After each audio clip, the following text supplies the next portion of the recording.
Hello, this is Adam Chamberlain for his post-production voiceover of his post-production screen grabs. So here I'm going to talk about the effects I used, the different types of audios, the different types of tracks. Here on the screen grab, this was me actually in Premiere recording extra tracks.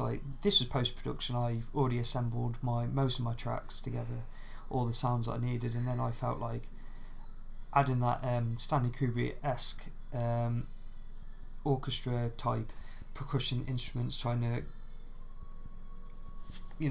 adding that extra little bit of suspense in my film by a couple of drum rolls and that hi-hat.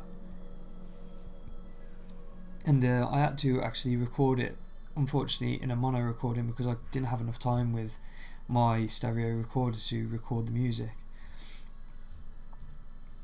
I did a lot of my actual editing in Premiere, my audio editing. I did a lot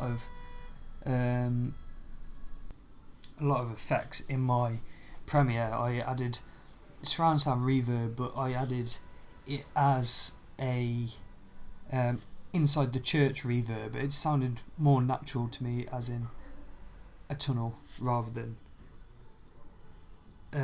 customizing the surround sound to sound like a tunnel.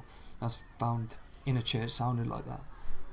I added lots of low pass and high pass filters to get rid of frequencies that I didn't need on sounds.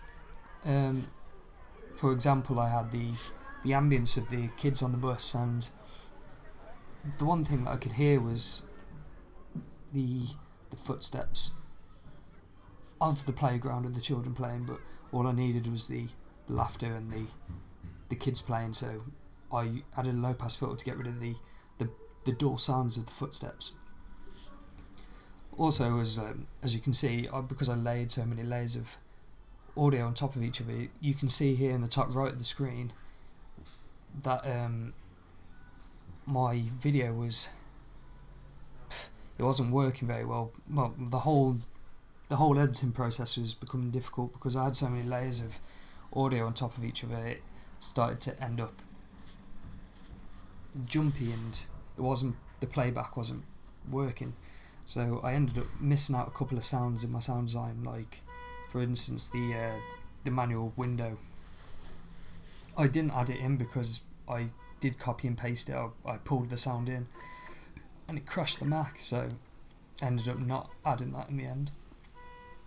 Here is towards the end of my post-production. I exported it into Audition after adding most of my effects, my keyframes of my sounds, of bringing it up and down, and then in Audition I put it into 5.1 system, the stereo system, and how I figured or wanted it to be was more like a POV audio audition for the viewer. So how would the sounds be to me if I was sitting as a protagonist in his car? I wanted it to be realistic and how it would sound if I was that protagonist.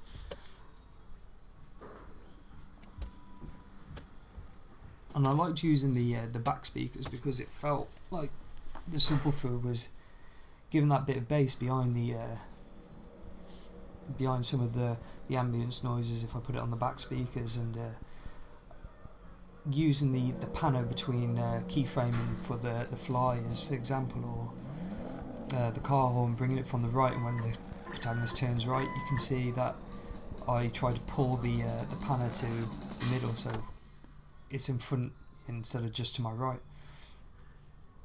And these are my exporting options. I exported the video and the audio separately to be burnt on CD, and I also uploaded it for video purposes as well. And thank you, that's the end of my post-production.